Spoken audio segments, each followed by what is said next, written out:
Buongiorno da Sicilia 24, i titoli di questa edizione. Tutti in coda per l'esodo di Ferragosto, sabato da bollino nero in Sicilia, rallentamenti e attese di 3 ore agli imbarchi di Villa San Giovanni, code anche a Messina. Migranti, centri di accoglienza di Lampedusa e Porto Empedocle sovraffollati, la prefettura di Agrigento è in allarme, difficile trovare autobus per i trasferimenti e località di accoglienza. Il ricatto di Ryanair contro il decreto che abbassa i prezzi dei voli. Se non viene cancellato tagliamo i collegamenti con la Sicilia. L'ENAC ribatte, ci sarà spazio per altre compagnie aeree. La Regione stanzia 550 milioni per la prevenzione degli incendi. Palermo ancora alle prese con la spazzatura data alle fiamme, mentre i viticoltori fanno i conti con i danni subiti dopo i roghi. Mogol, le sue canzoni immortali. Il celebre autore in Sicilia fa tappo a Catania. Nella famosissima Emozioni ho raccontato la mia vita. Quinto, a Sanremo, Tananai coinvolge con la sua spensieratezza i fan che hanno riempito la Villa Bellini di Catania. Tra ballad ed elettronica ha proposto tutto il suo repertorio. Calcio, sarà un pubblico delle grandi occasioni a Cagliari per la sfida di Coppa Italia fra i sardi e il Palermo. Corini si affida in attacco a Brunori e Insigne. In C, Catania e Messina sempre attive sul mercato.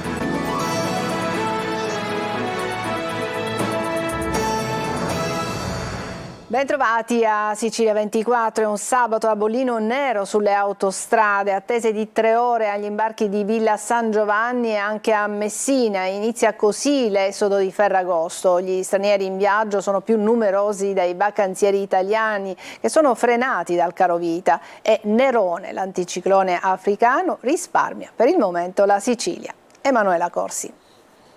Il grande esodo di Ferragosto inizia con il bollino nero e lunghe code sulle strade e autostrade italiane. Le direttrici siciliane su cui si registrano i maggiori rallentamenti sono la A19 Palermo-Catania e la A29 Palermo-Mazzara del Vallo. Rallentamenti anche su tratti della A18 Messina-Catania. Lunghe code invece agli imbarchi di Messina e Villa San Giovanni con tempi di attesa di circa 3 ore. In previsione dell'aumento del traffico, l'ANAS ha deciso di sospendere 811 cantieri fino al primo weekend di settembre, così da attenuare i disagi per gli automobilisti. Oltre al traffico, a preoccupare chi si mette in viaggio c'è anche Nerone, il nuovo anticiclone africano, i cui effetti però si avvertiranno soprattutto nel nord Italia. A Ferragosto la massima prevista a Palermo e a Catania sarà di 29-30 gradi, a Milano di 35. Ma veniamo ai dati del turismo ferragostano. Secondo un'indagine di CNA, tra l'11 e il 20 agosto i turisti stranieri saranno circa 15 milioni, battendo i 10 milioni di vacanzieri italiani, alle prese con il carovita che quest'anno ha inciso sulle abitudini estive, ma non sulla tradizionale fuga di Ferragosto. Quasi un italiano su 2, infatti, seconda invece col diretti, ha deciso di trascorrere il 15 di agosto fuori casa. Se il mare si conferma in testa alla classifica delle mete preferite, campagna e parchi naturali contendono alla montagna il secondo posto. Al terzo ci sono le città d'arte, prese d'assalto quest'anno soprattutto dagli stranieri. Bene anche il settore delle crociere. Nei porti siciliani a Ferragosto saranno quasi 50.000 i passeggeri che si imbarcheranno a Palermo, Messina e Siracusa per una crociera nel Mediterraneo. Tra le località più gettonate ci sono anche le varie isole siciliane. Chi ha scelto di trascorrere qualche giorno alle Eolie potrà godere dello spettacolo mozzafiato dello Stromboli in eruzione. Disavventure in vacanze in Sicilia. Gli operatori del soccorso alpine hanno tratto in salvo con un elicottero un giovane che si è ferito nella riserva naturale dello Zingaro. Il ragazzo, un 13enne lombardo in gita con la famiglia, si era tuffato dalla scogliera sbattendo contro una roccia bassa e procurandosi una trauma facciale. La notte scorsa i vigili del fuoco hanno anche salvato 2 turisti francesi che si erano persi sul Monte Gallo nel Palermitano. Ed è ancora emergenza nelle località siciliane che ospitano migranti. Oltre 1000 quelli in arrivo a Porto Empedocle, 100 sono a bordo della Ocean Viking. La tensostruttura del comune dovrà ospitare complessivamente 1500 migranti, un numero eccessivo per la sua capienza. La prefettura di Agrigento è in allarme, è assai complicato nel weekend individuare altre località per l'accoglienza e persino trovare gli autobus per i trasferimenti. Anche l'hotspot di Lampedusa, con quasi quasi 2000 ospiti è nuovamente sovraffollato. Hanno lasciato l'isola intanto i 4 giovani sopravvissuti al recente naufragio costato la vita a 41 migranti. Sono ancora molto provati ma stanno bene. E intanto c'è una levata di scudi delle ONG contro la direttiva del Viminale che invita i prefetti a sfrattare dai centri di accoglienza i profughi con protezione internazionale, anche se non hanno ancora un permesso di soggiorno, un tetto e un lavoro. Preoccupate, le organizzazioni umanitarie rivolgono un appello al capo dello Stato. Migliaia di migranti, dicono, si ritroveranno improvvisamente in strada. Il ricatto di Ryanair, via il decreto, togliamo le tratte, ma molti dall'ENAC a Schifani non credano al bluff. Sentiamo Lorena Dolci. Parla di tagli nelle tratte per le isole, ma aumenta le rotte in Sardegna. Minaccia il governo, ma assicura il suo impegno in Italia. Continua a salire di tono il braccio di ferro estivo tra Ryanair e il governo italiano, culminato con il ricatto da parte della low cost. Via le nuove norme o ridurremo le tratte. Il nodo è sempre quello, la stretta contro il caro voli e l'utilizzo degli algoritmi che determinano le tariffe, contenuta nel decreto voluto dal governo per tutelare i passeggeri siciliani e sardi. Norme definite dall'amministratore delegato della compagnia irlandese Eddie Wilson, illegali, ridicole e di stampo sovietico. Nessun timore da parte di ENAC, la compagnia lascerà l'Italia, ci sarà spazio per altri vettori. A pensare più ad un bluff che ad un ricatto anche il ministro delle imprese Urso. Il mercato non è Far West, dice, ricordando una certa insofferenza alle regole da parte della compagnia, sanzionata ben 11 volte dal garante per la concorrenza. Malgrado le lamentele sui costi del carburante, Ryanair ha chiuso l'ultimo anno con un utile netto di quasi 1,5 miliardi di euro. Mentre i bilanci della compagnia crescono, aumentano invece i disagi per i viaggiatori. Il presidente Renato Schifani è sul piede di guerra. Dopo aver denunciato il cartello tra Ryanair e ITA per non farsi concorrenza, affonda un altro colpo. Da un lato Ryanair esalta la libertà di mercato, accusa Schifani, dall'altro intasca i contributi, ben 15 milioni di euro dall'aeroporto di Palermo. Nel bel mezzo di questa querela nazionale una curiosità. La premier Meloni evita i voli di Stato e per andare in vacanza sceglie un volo di linea, la compagnia Ryanair. Dopo 19 anni di violenze fisiche e psichiche denuncia il compagno. Una donna di origini ennesi di 38 anni ha finalmente deciso di ribellarsi ai maltrattamenti. La malcapitata ha avuto un tumore e anche durante quel periodo difficile sarebbe stata maltrattata, ma anche adesso che ha deciso di dire basta ancora nulla si è mosso, racconta la donna. Il marito continuerebbe a minacciarla. 2 giovani sono stati arrestati a Catania dopo un lungo e pericoloso inseguimento in viale Kennedy, oltre 100 km/h, culminato in un incidente. La moto dei fuggitivi è caduta e si è incendiata. Gli arrestati, feriti lievemente, avevano con sé droga e quasi 2.000 euro in contanti, oltre ad appunti riconducibili allo spaccio di stupefacenti. Erano con altri centauri che sono scappati alla vista di una volante sul posto per un controllo di routine. Lotta agli incendi, la Regione ha stanziato oltre 550 milioni di euro per prevenire altri roghi. Intanto la scorsa notte ci sono stati 30 interventi da parte dei Vigili del Fuoco per spegnere gli incendi di spazzatura a Palermo e i viticoltori sono in ginocchio a causa delle fiamme che hanno bruciato ettari di coltivazioni. Le ordinanze non vengono rispettate, lamentano. Giusy Lazzaro. Le strade del vino incrociano quelle del fuoco, un'estate da dimenticare per i viticoltori che anche quest'anno hanno perso in poche ore anni di lavoro. Queste le viti bruciate nell'azienda agricola, nella Valle dell'Anapo, nel Siracusano. Qui si produce il Moscato DOC e il Nero d'Avola biologico, proprio per preservare al massimo l'integrità del territorio, nuovamente devastato dagli incendi. Per un produttore cosa vuol dire vedere bruciare poi quello su cui si è investito e si lavora? Sono anni di lavoro, no? Di sacrifici che poi vanno in fumo in poche ore, e quello è il problema ovviamente, quindi danno economico momentaneo ovviamente perché la perdita del prodotto dell'annata, ma poi anche la perdita del prodotto l'anno dopo, perché chiaramente le piante poi non producono uva l'anno dopo, dopo l'incendio. E non ci stanno i produttori del vino della Val di Noto, che riunisce 50 aziende. I sindaci, le istituzioni spesso si limitano a fare le ordinanze, ma nessuno operativamente poi si preoccupa di farle rispettare. Certo, farle rispettare significa elevare multe, significa probabilmente perdere consenso, ma è un coraggio che bisogna assumersi tutti insieme, le istituzioni, ma la società civile tutta, e andare in questa direzione. I risarcimenti per gli agricoltori che hanno subito un incendio non riescono però a restituire tutto quello che si è perso. Io penso che dovremmo sia aiutare i produttori e quindi le imprese, ma dall'altro canto dobbiamo tutelarle, perché quando si verificano incendi la prima cosa è che c'è da parte dell'imprenditore è quello di essere scoraggiato. Tutela del territorio e del lavoro per garantire un rilancio del settore agricolo.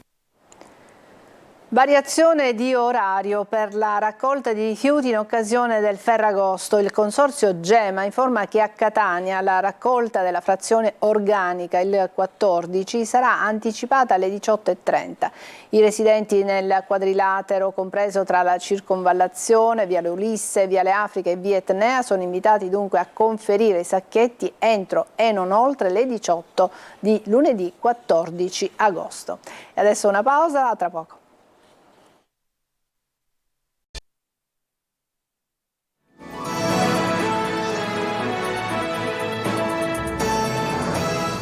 Ed eccoci di nuovo insieme, la sua musica e le sue emozioni. Il famosissimo autore mogol che ha scritto canzoni diventate pilastri della cultura popolare italiana racconta anche se stesso e come sono nate le immortali hit di Battisti. Lo ha fatto nel corso della presentazione di uno spettacolo che si terrà a Catania. Eva Spampinato. Quando dici mogol, dici musica italiana, anzi l'Olimpo della musica italiana. L'autore che insieme a Lucio Battisti ha firmato le canzoni che fanno parte della storia e del DNA del nostro paese, ieri si è esibito a Zafferana Etnea in un concerto racconto, accompagnando la voce di Gianmarco Carroccia e raccontando come sono nate le parole dei brani immortali che ha scritto per Battisti. Io spiego perché ho scritto quella canzone e parlo dei momenti della mia vita che ho vissuto e che mi hanno poi fatto scrivere la canzone nel momento in cui cercavo di interpretare il senso della musica, ma il senso della musica è anche attaccato alla mia vita. Oggi a Catania, per presentare lo spettacolo del prossimo 15 dicembre, il maestro parla di emozioni in musica, ma anche di quelle emozioni positive necessarie per far star bene corpo e mente. Noi nei momenti di felicità, di sorriso, quando aiutiamo gli altri e vediamo che sorridono, noi emettiamo endorfine. Endorfine sono di quanto di più importante per la salute. Pensi come siamo stati costruiti, nel senso che la gioia, la passione, il fare il bene ci procura benessere. Secondo lei qual è il segreto dell'immortalità dei testi, delle canzoni e della musica di Mogol e Battisti? Il segreto credo che sia il valore artistico, sia come è stato tramandato in grandi opere del passato, attraverso le famiglie, i padri che imparano ai figli e che trovano insieme la stessa gioia nel vivere quel momento. Quindi musica e parole senza tempo. E adesso la musica dal vivo, estate di concerti alla Villa Bellini di Catania. Ieri protagonista Tananai, amatissimo dai giovani, il cantautore milanese ha esaltato il pubblico tra ballad e musica elettronica. Stasera il Parco Bellini ospiterà Mr. Rain. Eva Spampinato. Sarebbe un sogno vivere in campagna, con la mia tipo pure con mia mamma, con i diamanti in mezzo ai denti, un jet privato come i presidenti, non pensi. Sorriso timido che nasconde una grande emozione, look total black e quella camminata scanzonata che piace tanto ai suoi fan. Tananai sale sul palco della Villa Bellini di Catania e accende subito il suo pubblico con il sound accattivante di Quelli come noi, una delle canzoni più amate dell'ultimo album, Rave Eclissi, che è un vero e proprio urlo generazionale. Siamo due scostumati, da volerci bene, non riusciamo a smettere, e un'altra notte finirà. Dopo l'ultimo posto a Sanremo nel 2022, Tananai si prende la rivincita l'anno successivo con Tango, che a Sanremo 2023 entra tra i 5 finalisti. Oggi è considerato uno degli artisti del momento e molti fanno a gara per avere un suo featuring, da Fedez a Marrakesh, passando per Ariete, da Zap, Mara Sattei. Maledetta, che per tutti sei santa, ma invece ha una bocca che mi ratta, spacca, ratta. 28 anni, una carriera partita come molti giovani da uno scantinato in cui suonava e produceva musica elettronica con gli amici. Alberto Cotta Ramusino, in arte Tananai, adesso arriva ad un pubblico trasversale come quello presente ieri alla Villa Bellini. Tantissimi giovani ma anche molti adulti, qualcuno accompagnato dai bambini. Spaccami il cuore Catania! Spacca, spacca, spacca, spacca, spacca il cuore. Spacca, spacca, spacca, spacca. Spacca, spacca, spacca, spacca, spacca il cuore. Stasera l'artista si sposterà a Palermo, dove canterà ai cantieri culturali della Zisa, mentre alla Villa Bellini di Catania arriverà Mr. Rain, il cantautore che ha conquistato il grande pubblico con la sua Supereroi. Non chiedo troppo lunedì, solo abolire lunedì. Breve pausa e poi il calcio.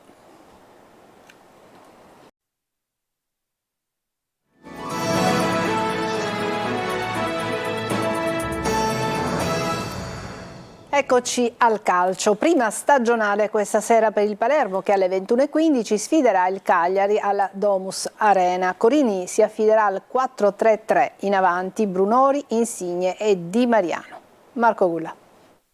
È il cosiddetto derby delle isole, sfida affascinante che si è giocata in Serie A anche ad alti livelli. Questa volta è la Coppa Italia, il palcoscenico del match tra Cagliari e Palermo. La squadra rosanero ci arriva con una rosa ancora da perfezionare, ma con la consapevolezza che iniziare nel migliore dei modi la stagione può già rappresentare uno slancio importante per il campionato che inizierà la prossima settimana. Ci sarà di fronte una squadra di Serie A diretta dal maestro Claudio Ranieri. Che è una persona straordinaria, che ha fatto una grande carriera calciatore, ha fatto una carriera straordinaria da allenatore, ha ancora energia, forza, qualità, l'ha certificato l'anno scorso vincendo il campionato a Cagliari.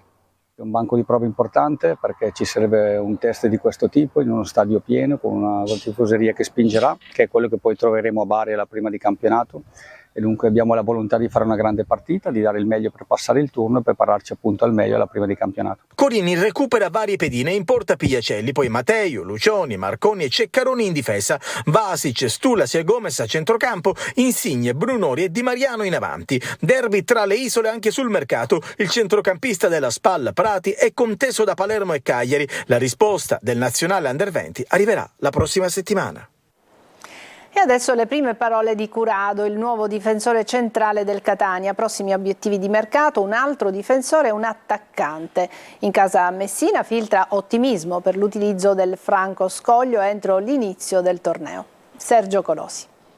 Con l'arrivo di Marco Scurado il Catania mette centimetri e tanta esperienza nel reparto arretrato. Difensore argentino di 28 anni, Curado, come gli ex rossazzurri Cristian Jama e Papu Gomez, è maturato nell'Arsenal. Cresciuto un po' guardando il Catania degli argentini, ovviamente quando ero piccolo guardavo tanto calcio, tanto cioè la Serie A, quindi mi ricordo molto bene la storia del Catania con gli argentini. Quindi ti ripeto, anche quello mi fa stare, cioè mi fa sentire contento. Curado in Italia in 5 campionati di Serie B tra Crotone con una promozione in A, Frosinone e Perugia, ha disputato 98 partite segnando 2 reti con i Grifoni. Le prime sensazioni sono positive. Per raggiungere l'obiettivo penso, almeno questa è una mia idea, che il gruppo sia fondamentale, avere un gruppo sano, un gruppo forte, e per questa mezza giornata che ho vissuto insieme a loro